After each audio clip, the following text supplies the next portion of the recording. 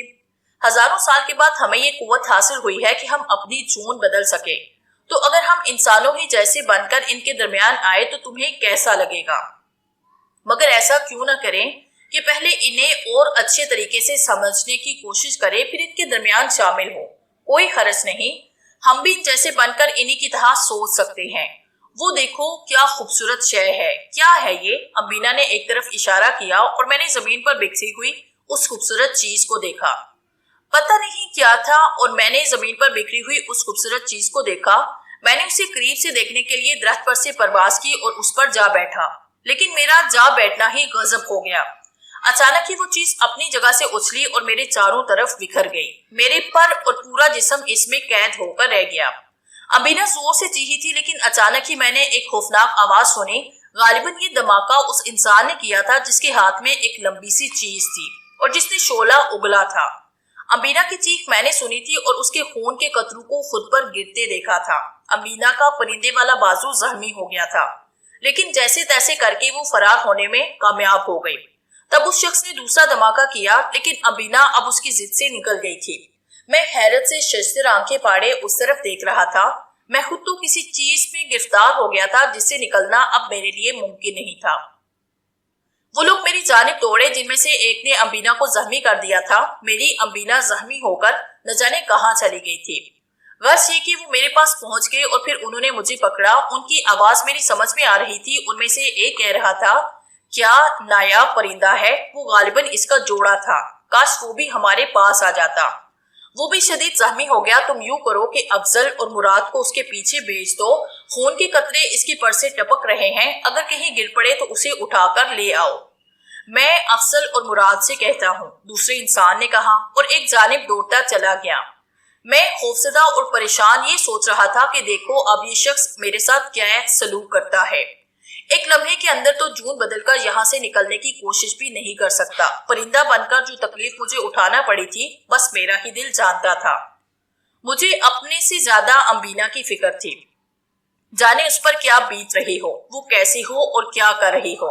ایک لمحے کے لیے میرے دل میں غم کے آثار ابھر آئے، لیکن دوسرے لمحے کچھ افراد وہاں آئے اور مجھے دیکھنے لگے۔ انہوں نے مجھے اس سیر سمیت اٹھایا جسے بعد میں انہوں نے جال کہہ کے مخاطب کیا، اور اس کے بعد وہ مجھ پر طرح طرح کی تبصرہ آرائیاں کرنے لگے۔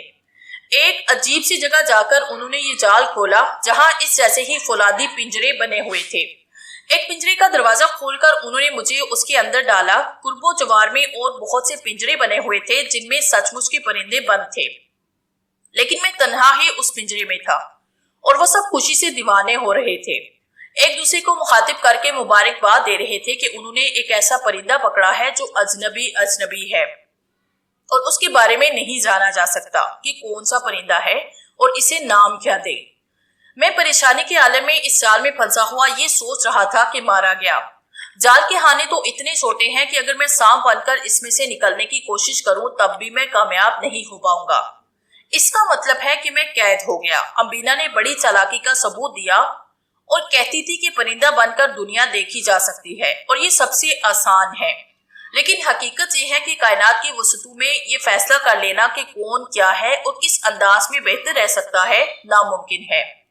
یہ انسان تو بڑا ہی خوفناک جانور ہے۔ نہ جانے اب یہ میرے ساتھ کیا سلوک کرے۔ پھر وقت گزرتا رہا، یہاں تک کہ رات ہو گئی۔ میری نمائش ہوتی رہی تھی۔ نہ جانے کتنے افراد مجھے دیکھنے کے لیے آ چکے تھے اور ابھی تک آ رہے تھے۔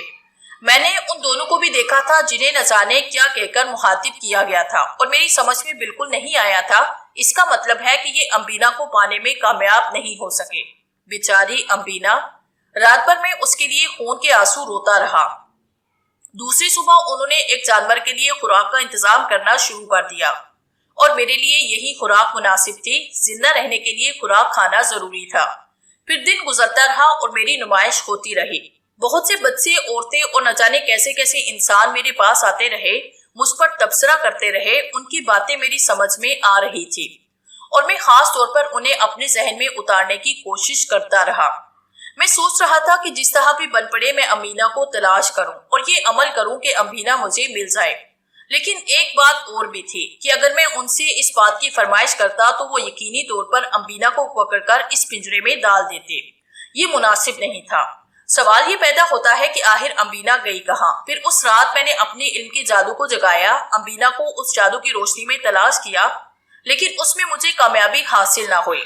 میرے علم نے مجھے بتایا کہ امبینا زندہ ہے اور اتنی دور نکل گئی ہے مجھ سے کہ میں اپنے علم کے زور پر اسے نہیں پا سکتا۔ اس کے لیے کوششیں جاری رکھنا ہوں گی اور سمجھداری سے کام لینا ہوگا مجھے۔ پھر بھی اپنے جادو کی روشنی میں ان انسانوں کے بارے میں زیادہ سے زیادہ معلومات حاصل کرنے لگا اور میرا تاریک دماغ روشن ہوتا چلا گیا۔ بے شک یہ بڑے انوکھے تھے، بہت ہی زیادہ تعجب خیز مخلوق، عجیب و غریب کیفیات اور روایات کی حامل۔ یوں وقت گزرتا رہا، دن اور رات، رات اور دن۔ امبینا کے لیے میرا دل خون کے آنسو روتا تھا۔ حالانکہ یہ زندگی جو ان انسانوں نے مجھے دی تھی مجھے بری نہیں لگتی تھی۔ میں ایک انوکھی دنیا سے روشناس ہو رہا تھا۔ لا تعداد دن، لا تعداد ہنگامے اور اس طرح بہت سے دن گزر گئے۔ اب میں انسانوں کو اچھی طرح سمجھنے لگا تھا۔ ان میں بھی وہی سب کچھ تھا جو ہم جانوروں میں ہوتا ہے، یعنی ایک دوسرے کی چاہت، ایک دوسرے سے نفرت، محبت کے مختلف انداز، بچوں کی منفرد سوچ، بہت سی پیاری پیاری باتیں۔ اب تو مجھے یہ سب اچھے لگنے لگے تھے۔ مجھے یہاں آئے ہوئے تقریباً 30 چاند اور 30 سورج گزر چکے تھے۔ ایک دن ایک عجیب و غریب واقعہ پیش آیا۔ وہ 2 افراد تھے جو رات کی تاریکی میں اس وقت میرے پنجرے تک پہنچے تھے جب میں گہری نیند سو رہا تھا اور پنجرے کے اندر لگے ایک مصنوعی درخت کی شاخ پر آنکھیں بند کیے نیند کی آغوش میں تھا کہ میں نے بہت عرصے کے بعد اس دروازے سے بچنے کی آواز سنی جس سے ایک بار مجھے اندر داخل کیا گیا تھا اور پھر دوبارہ نکالا نہیں گیا۔ میں چونک کر انہیں دیکھنے لگا۔ ایک لمحے کو جی چاہا تھا کہ میں چیخوں، مگر پھر میں نے سوچا کہ دیکھوں تو صحیح یہ لوگ چاہتے کیا ہیں۔ کھلے دروازے کو میں دیکھتا رہا۔ ان میں سے ایک نے اندر ہاتھ ڈالا اور مجھے شاخ پر سے اٹھایا۔ میں نے احتیاطاً چیخنے کی کوشش نہیں کی۔ مجھے یہ اندازہ تو ہو گیا تھا کہ کوئی ایسا عمل ہے جو ان کی بددیانتی پر مبنی ہے۔ وہ لوگ مجھے لے کر کہیں جانا چاہتے ہیں۔ ایک چھوٹا سا پنجرا ان کے ہاتھ میں تھا جس میں انہوں نے مجھے داخل کیا اور پھر بے آواز وہاں سے آگے بڑھنے لگے۔ میں بڑے پنجرے سے نکل کر چھوٹے پنجرے میں آ گیا تھا، لیکن میری دلچسپیاں بڑھتی جا رہی تھی اور میں یہ سوچ رہا تھا کہ کہیں ممکن ہے کہ کسی ایسی جگہ وہ لوگ چھپ جائیں جہاں میں پنجرے سے باہر نکل سکوں۔ میں یہ تمام باتیں سوچتا ہوا ان کے ساتھ چل پڑا۔ وہ لوگ مجھے لیے ہوئے اس عمارت سے باہر نکل آئے۔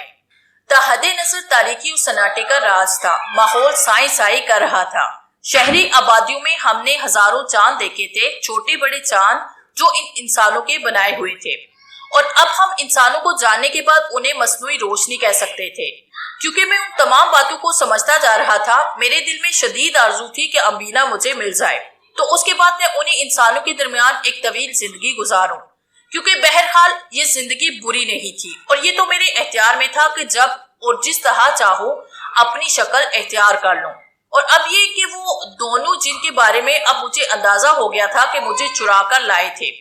تاریکیوں میں آگے بڑھتے رہے، پھر ایک عجیب و غریب شے میں جا بیٹھے جسے ان کی زبان میں گاڑی کہا جاتا ہے، اور یہ عجیب و غریب شے وہاں سے چل پڑی اور اس نے ایک طویل فاصلہ طے کیا، یہاں تک کہ وہ ایک عمارت میں داخل ہوئی، اور اس عمارت میں پہنچنے کے بعد ان دونوں نے میرا پنجرا اٹھایا اور ایک کمرے میں پہنچ گئے۔ مجھے ایک طرف رکھا اور پھر غالباً سونے کے لیے چلے گئے۔ غرض اب میری جگہ بدل چکی تھی۔ میں نے ایک بار پھر اپنی امبینا کو دل میں یاد کیا۔ اتنا عرصہ گزر چکا تھا، پتہ نہیں بیچاری کہاں ہوگی، کیا کر رہی ہوگی۔ پھر سورج نکل آیا۔ سورج کی روشنی میں نے ان دونوں کو دیکھا۔ وہ دروازہ کھول کر پنجرے کے پاس آئے تھے اور مجھے لے کر اسی گاڑی میں چل پڑے۔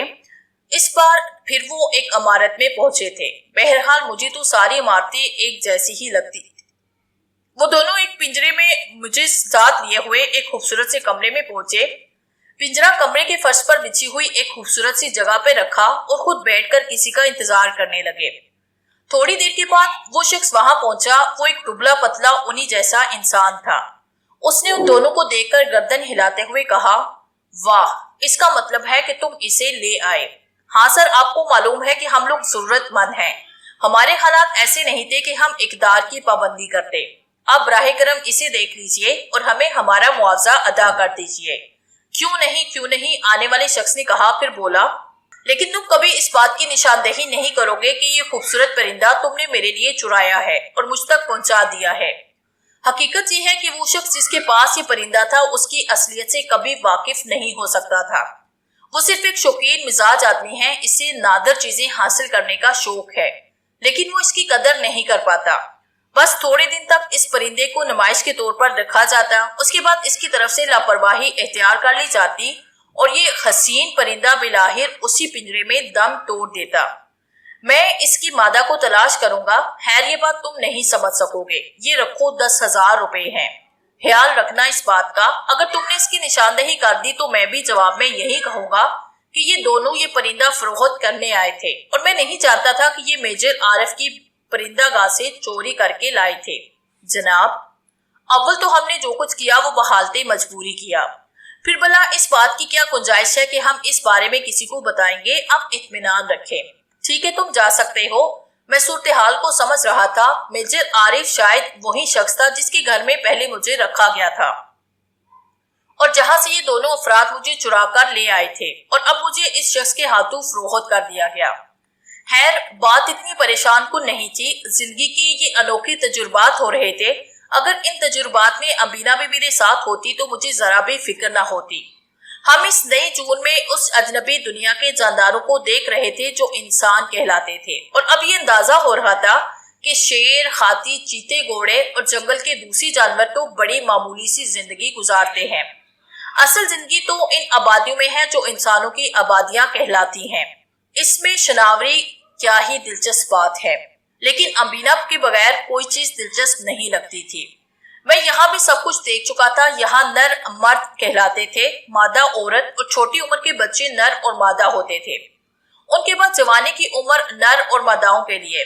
ساری کی ساری چیزیں بآسانی سمجھ میں آ رہی تھی، نہ سمجھنے والی کوئی بات نہیں تھی، لیکن بس اتنا ہی مسئلہ تھا کہ امبینا میرے ساتھ موجود نہیں تھی، اور یہی سب سے بڑا دکھ کا پہلو تھا۔ لیکن خیر ابھی ذرا صورتحال میں تبدیلیاں رونما ہوں گی، ماحول سے واقفیت حاصل ہو جائے گی تو امبینا کو تلاش کرنے کا بھی کوئی نہ کوئی ذریعہ دریافت کر لیا جائے گا۔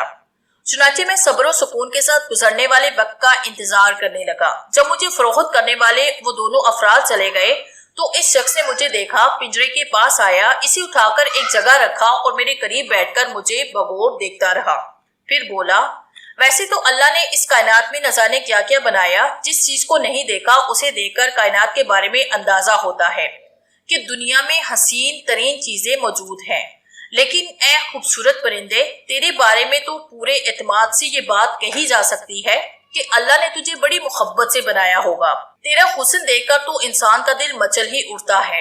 میں جانتا تھا کہ میجر عارف تیرا صحیح قدردان نہیں ہوگا، جس انداز میں اس نے تجھے رکھ کر چھوڑا وہ بہتر نہیں تھا، تو وہاں بے توجہی کی موت مر جاتا، لیکن میں تیرے لیے بہت خوبصورت پنجرا بنواؤں گا، بہت کشادہ، اور اگر ممکن ہو سکا تو دنیا کے گوشے گوشے میں تیرے لیے تیرا ساتھی تلاش کروں گا۔ وہ خاموش ہو گیا، مجھے اس کے یہ الفاظ اچھے لگے تھے، پھر یوں ہوا کہ اس نے مجھے وہاں سے ہٹا کر ایک اندرونی حصے میں صاف ستھری ہوادار جگہ پہ رکھا اور میرے کھانے پینے کا بندوبست بھی اپنے ہاتھوں سے کرنے لگا۔ میں نے اس انسان کو دیکھا تھا، اس کے چہرے پر غم کی پرچھائیاں محسوس کی تھی، ویسے اس کے انداز میں بڑی اپنائیت اور بڑا گداز تھا۔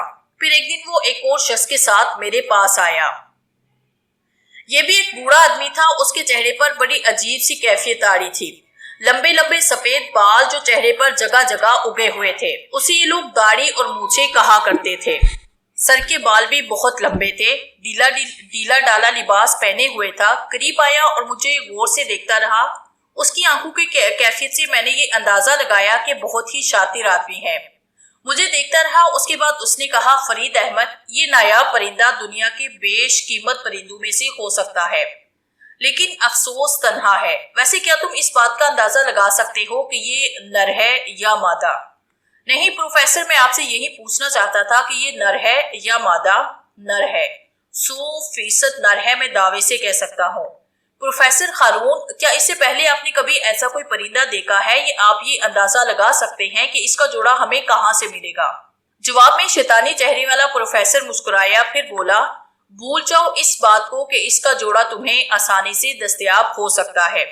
سب سے پہلے تو اس خطے کے بارے میں بھی اندازہ نہیں لگایا جا سکتا جہاں یہ پرندہ پایا جاتا ہوگا۔ آپ بھی اس بارے میں کوئی اندازہ نہیں لگا سکتے پروفیسر ہارون؟ ہاں، یہ حقیقت ہے کہ ایسا نیا پرندہ میں نے زندگی میں پہلی بار دیکھا ہے۔ فرید احمد، میں تم سے درخواست کرنا چاہتا ہوں کہ تم اسے میرے حوالے کر دو۔ اگر تم اس کی کوئی قیمت لینا چاہو تو میں تمہیں اس کی قیمت دینے کو تیار ہوں۔ میں خوشی سے اسے آپ کے حوالے کر دیتا پروفیسر، لیکن ابھی یہ ممکن نہیں۔ میں مہم جو ہوں، یہ الگ بات ہے کہ تقدیر نے میری پیشانی کو داغدار کر دیا ہے، لیکن پھر بھی میں اس کا جوڑا تلاش کروں گا۔ تمہاری عمر بہت چھوٹی ہے، اس کا جوڑا تلاش کرنے کے لیے تمہیں اپنی موجودہ عمر سے 10 گنا زیادہ عمر حاصل کرنا پڑے گی، لیکن اس کے بعد بھی یہ نہیں کہا جا سکتا کہ تم اسے پانے میں کامیاب ہو جاؤ گے۔ میری بات مانو، اسے میرے حوالے کر دو۔ اس کا زندہ رہنا اسے ضائع کرنے کے مترادف ہوگا۔ میں اسے بڑے پیار سے مار دوں گا، پھر اس کا بدن اندر سے خالی کر کے اس میں بوسہ بھر دوں گا، اور یہ میرے میوزیم کی زینت ہوگا۔ اس پرندے کو اس طرح محفوظ کیا جا سکتا ہے۔ تم تو اسے صحیح طرح سے پال بھی نہیں سکتے۔ یہ مر جائے گا، اس کے بعد تمہارے لیے بے مقصد ہو جائے گا۔ آپ کیسی باتیں کر رہے ہیں پروفیسر ہارون؟ کیا میں اسے اس لیے موت کے حوالے کر دوں کہ یہ بہت خوبصورت ہے؟ ہاں، اس کے حسن کو زندہ جاوید ہو جانا چاہیے۔ معافی چاہتا ہوں کہ میں ایسا نہیں کر سکوں گا، اس شخص نے جسے فرید احمد کہہ کر مخاطب کیا جا رہا تھا۔ سوچ لو فرید احمد، میں تمہیں اس کے بدلے بڑی رقم دے سکتا ہوں۔ تم جانتے ہو مجھے نو اور رات کا شوق ہے، اور ایسا حسین اور نادر پرندہ مجھے دوسرا نہیں مل سکے گا۔ میں نے اس سلسلے میں آپ سے معذرت کر لی ہے پروفیسر۔ میرا مقصد یہ نہیں تھا کہ میں آپ سے اس کی زندگی کا سودا کر لوں۔ میں آپ کے تجربے سے یہ معلوم کرنا چاہتا تھا کہ یہ نر ہے یا مادہ، اور یہ پوچھنا چاہتا تھا کہ اس کا جوڑا میں کہاں تلاش کروں۔ ہے تمہاری مرضی ہے، لیکن تمہاری یہ ضد میں سمجھتا ہوں کہ کسی طور مناسب نہیں۔ کچھ بھی ہے، میں آپ سے معذرت کر چکا ہوں۔ تو ٹھیک ہے، پھر مجھے اجازت دو، پروفیسر ہارون نے کہا۔ اس کے چہرے سے ناگواری کے تاثرات ٹپک رہے تھے۔ پھر وہ چلا گیا اور فرید احمد سوچ میں ڈوبا رہا۔ میں بھی ان تمام صورتحال کو اچھی طرح سمجھ رہا تھا۔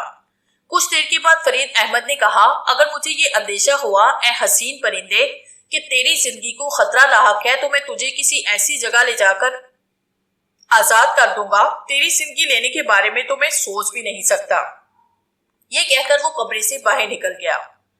میں اس کا ممنون تھا۔ صورتحال مکمل طور سے میری سمجھ میں آ رہی تھی۔ بہرحال یہ انسانوں کی کہانیاں تھی اور میں ان کہانیوں کو سمجھ رہا تھا۔ پروفیسر ہارون میری زندگی ختم کر دینا چاہتا تھا۔ خیر، یہ اتنی آسانی سے تو ممکن نہ ہوتا، لیکن بہرحال میں ابھی ان لوگوں کے سارے گروہ سے واقف نہیں تھا۔ نہ جانے رات کا کون سا پہر تھا جب اچانک مجھے کچھ عجیب سی چیخوں کی آواز سنائی دی۔ کوئی زور زور سے چیخ رہا تھا۔ میں چونک کر جاگ گیا۔ نہ جانے کون چیخ رہا تھا۔ کسی عورت کی آواز تھی۔ چیخیں بڑی دلدوز اور بھیانک تھی، مگر مجبوری تھی، میں کیا کر سکتا تھا۔ البتہ تھوڑی ہی دیر گزری تھی کہ میں نے اس دروازے پر آہٹیں سنی جسے باہر سے بند کر دیا گیا تھا۔ نہ جانے کیوں میرے ذہن میں یہ تصور آیا کہ میرے لیے کوئی خطرہ آنے والا ہے۔ میرے علم نے مجھے اس کا احساس دلایا۔ پھر بالکل ناگہانی طور پر میں نے اپنے آپ کو اپنی اصل شکل میں واپس لانے کا فیصلہ کیا اور اس کے لیے تیاریاں کرنے لگا۔ میرے بدن میں لاوا سا کھولنے لگا تھا، لیکن اس کے باوجود میں نے دیکھا کہ آنے والا وہی پروفیسر ہارون تھا، اور وہ آہستہ آہستہ میرے پنجرے کی جانب آ رہا تھا، اس بات سے بے خبر کہ ابھی وہ جس خوبصورت پرندے کو حاصل کرنے کے لیے آیا ہے اس کی شکل ہی تبدیل ہو جائے گی۔ اس نے میرے پنجرے کی کھڑکی کھولی۔ اس کے ہونٹوں پر ایک شیطانی مسکراہٹ رقصا تھی، لیکن بے وقوف شخص آنے والے دوسرے لمحے سے بے خبر تھا۔ میرے جسم سے لطیف دھواں خارج ہونے لگا اور میں سام کی شکل میں آتا جا رہا تھا۔ اس نے بڑے اطمینان کے ساتھ پنجرے کا دروازہ کھول کر اندر ہاتھ ڈالا، لیکن میں اب اپنی اصل شکل میں آ گیا تھا۔ جو ہی اس کا ہاتھ اندر گیا، میں نے ایک پھنکار کے ساتھ اس کے ہاتھ پر کاٹ ڈالا۔ پروفیسر نے پھٹی پھٹی آنکھوں سے مجھے دیکھا۔ اس کا چہرہ بگڑ گیا، حلق سے آواز تک نہ نکل سکی، بس منہ اس کا کھلا تھا جیسے وہ بے آواز چیخ رہا ہو۔ لیکن میں نے کاٹا تھا، کوئی معمولی بات نہیں تھی۔ لمحوں کے اندر اندر اس کا بدن نیلا پڑ گیا اور پھر وہ زمین پر بیٹھ کر پانی پانی ہو گیا۔ میں پنجرے سے باہر نکل آیا اور نیچے اس فرش پر پہنچ گیا تھا جہاں سے آگے بڑھ کر میں دروازے سے باہر نکل سکتا تھا۔ عورت کی چیخوں کی آواز اب بھی آ رہی تھی۔ کمرے کا دروازہ بھی کھلا تھا، چنانچہ مجھے باہر نکلنے میں کوئی دقت نہ ہوئی۔ میں ریگتا ہوا اس آواز کی سمت تلاش کرتا آگے بڑھنے لگا، یہاں تک کہ عمارت کے عقبی حصے میں پہنچ گیا، جہاں ایک اور چھوٹی عمارت تھی۔ مجھے اس کے بارے میں کچھ نہیں معلوم تھا، لیکن عمارت میں ایک سوراخ تلاش کر لینا بھلا میرے لیے کیا مشکل ہو سکتا تھا۔ دروازوں وغیرہ کے بارے میں تو میں زیادہ تفصیلات نہیں جانتا، لیکن سوراخ کے ذریعے اندر داخل ہو کر میں اس بڑے سے وسیع کمرے میں پہنچ گیا جہاں سے چیخوں کی آواز اب بھی آ رہی تھی۔ میں نے دیکھا کہ فرید احمد ایک طرف مغموم سا کھڑا ہے، اس سے کچھ فاصلے پر ایک بہت ہی خوبصورت لڑکی کرسی سے بندھی بیٹھی ہے۔ اس کے بال بکھرے ہوئے تھے، آنکھوں میں وحشت کے نقوش تھے، وہ اس عالم میں بھی بہت خوبصورت نظر آ رہی تھی۔ فرید احمد اسے مغمون نگاہوں سے دیکھ رہا تھا، پھر وہ مدھم لہجے میں بولا، میں تیرے لیے کیا کروں میری بچی، کاش میں اپنی زندگی دے کر بھی تیرے لیے کچھ کر سکتا۔ اور میں نے اس نیک اور شریف انسان کو روتے دیکھا۔ میری سمجھ میں نہیں آ رہا تھا کہ میں کیا کروں، نہ جانے کیوں میرے دل میں اس کے لیے محبت اور ہمدردی کے جذبات پیدا ہو گئے تھے۔ غالباً اس لیے کہ اس نے مجھے پروفیسر ہارون کے ہاتھ فروخت کرنے سے انکار کر دیا تھا۔ پروفیسر ہارون جو میری زندگی ختم کرنے کا خواہش مند تھا، جو مجھے قتل کر کے میرے بدن میں بھس بھر کے مجھے کسی جگہ نمائش کے لیے رکھنے کا ارادہ رکھتا تھا۔ بہرحال یہ تو جذبات ہوتے ہیں، اگر کسی کے ساتھ ہمدردی اور محبت کا سلوک کرتا ہے کوئی تو جواب میں اس کے لیے وہی سب کچھ سوچا جاتا ہے۔ میں فرید احمد کی باتیں سننے لگا۔ وہ کہہ رہا تھا، مگر قصور تیرا ہے نجمہ، قصور تیرا ہے، تو نے اپنے حالات خود خراب کیے۔ کہاں نہیں تلاش کیا میں نے اسے، کاش میں تیرے لیے کچھ کر سکتا میری بچی، تجھے دیکھ کر میرا دل روتا ہے، میں زندگی کی قیمت پر تیرے لیے خوشیاں خرید سکتا تھا، لیکن کیا کروں، زندگی بھی بے قیمت نکلی۔ لڑکی کے انداز میں عجیب سی کیفیت نظر آئی، اس نے اپنا سر سینے پہ جھکایا اور زاروں کی طرح رونے لگی۔ فرید احمد بے قرار ہو کر اس کے پاس پہنچا، اس نے لڑکی کا سر اپنے سینے سے لگایا۔ ہوش میں آ میری بچی، ہوش میں آ، اس سے کچھ نہیں حاصل ہوگا تجھے، ہوش میں آ، تو نہیں جانتی کہ میرا دل کس طرح ٹکڑے ٹکڑے ہو جاتا ہے۔ بڑی عجیب سی کیفیت تھی، نہ جانے کیوں ایک لمحے کے لیے میرا دل چاہا کہ میں اس شخص کی دلجوئی کروں، ایسا کوئی عمل پڑھوں اس کے لیے جو کارآمد ثابت ہو۔ کوئی بات سمجھ میں نہیں آ رہی تھی، لیکن پھر ایک بات سمجھ میں آئی اور میں آہستہ سے اس کمرے سے باہر نکلا۔ یہ بڑی انوکھی سوچ تھی میرے دل میں اور پہلی بار میں نے اس انداز میں سوچا تھا۔ میں نے سوچا کہ جب میں اپنی جون بدل سکتا ہوں تو کیوں نہ میں انسانوں کی شکل اختیار کرنے کی کوشش کروں، ایک انسان بن کر اس شخص سے معلوم کروں کہ یہ کیا قصہ ہے، کیا مسئلہ ہے۔ بات میری سمجھ میں نہیں آ سکی تھی کہ میں کیا کروں، لیکن ہو سکتا ہے انسان بن کر میرے ذہن میں ایسا کوئی خیال آ جائے جس سے کام بن سکے۔ تب میں اس کمرے سے باہر نکل آیا، پھر ایک محفوظ جگہ پر پہنچ کر میں نے ایک بار اپنی جون بدلنے کے لیے کوشش کی، اور اس وقت میری خوشیوں کی انتہا نہ رہی جب میں نے اپنے آپ کو ایک انسانی جسم میں پایا۔ میرے ذہن میں چونکہ کوئی خاص شکل اختیار کرنے کا تصور نہیں تھا، لیکن میرے علم نے مجھے بتایا کہ میں جس طرح کی شکل چاہوں اختیار کر سکتا ہوں، اور یہ کوئی کام مشکل نہیں ہوگا۔ چنانچہ اس وقت تو جو کچھ ہو گیا تھا وہی کافی تھا، بعد میں سب کچھ کر سکتا تھا۔ زیادہ دیر نہیں گزری تھی کہ وہ شخص یعنی فرید احمد اپنے گھر سے باہر نکلا اور پھر ٹہلتا ہوا دوسرے کمرے میں داخل ہو گیا۔ وہ لڑکی اس کے ساتھ نہیں آئی تھی، میں نے اس کا پیچھا کیا اور جب وہ کمرے میں داخل ہوا تو میں بھی اس کے پیچھے پیچھے اس کمرے میں داخل ہو گیا۔ فرید احمد کو شاید میرے قدموں کی چاپ کا احساس ہوا تو اس نے سپاٹ لہجے میں پلٹ کر دیکھا، اس کی آنکھیں خوف سے پھیل گئی۔ دوسری لمحے وہ اپنی جگہ ٹھٹک کر بولا، کون ہو تم، کیا ڈاکو ہو، مجھے لوٹنا چاہتے ہو؟ میں نے ڈاکو کے بارے میں جانتا تھا اور نہ لوٹنے کے بارے میں مجھے کچھ پتا تھا۔ میں نے اسے کہا، میں سب کچھ نہیں جانتا جو تم میرے بارے میں سوچ رہے ہو، تم سے کچھ معلوم کرنا چاہتا ہوں میں، یوں سمجھ لو کہ میں تمہاری مدد کرنے کا خواہش مند ہوں، اور اس سلسلے میں اگر میں تم سے کچھ سوالات کروں تو براہ کرم کسی بات کی فکر کیے بغیر مجھے ان کا جواب دے دینا۔ میں تمہارے لیے بہت نیک اور اچھے جذبات رکھتا ہوں، کیونکہ میں جملہ ادھورا چھوڑ کر خاموش ہو گیا۔ وہ تعجب بھری نگاہوں سے مجھے دیکھ رہا تھا، پھر اس نے کہا، مگر تم اندر کیسے آئے؟ مجھ سے کوئی سوال نہ کرو، ہو سکتا ہے میں تمہیں تمہارے کسی سوال کا کوئی جواب نہ دے سکوں، اس لیے صرف مجھے میرے سوالات کا جواب دو۔ میں پوچھتا ہوں کہ کیا تمہیں چوکیدار نے اندر آنے سے روکا نہیں؟ اے اچھے انسان، جتنے اچھے ہو اپنی اچھائیوں کو ختم کرنے کی کوشش نہ کرو، ورنہ ہو سکتا ہے میرا ذہن تمہاری طرف سے بدزن ہو جائے اور میں وہ نہ کر سکوں جو میں کرنا چاہتا ہوں۔ ابھی تھوڑی دیر پہلے میں نے تمہاری اور تمہاری بیٹی کی باتیں سنی ہیں، وہ چیخ رہی تھی، میرے دل میں تمہارے لیے ہمدردی کا جذبہ جاگا ہے، میں کچھ کرنا چاہتا ہوں، ایسا کچھ جس سے اس لڑکی کا دکھ دور ہو سکے اور تمہارا بھی۔ غالباً وہ میرے الفاظ کو پرکھنے کی کوشش کر رہا تھا، وہ بے شک حیران تھا، لیکن پھر شاید اس نے اپنے دل میں یہ فیصلہ کر لیا کہ مجھ سے تعاون ہی کر لے۔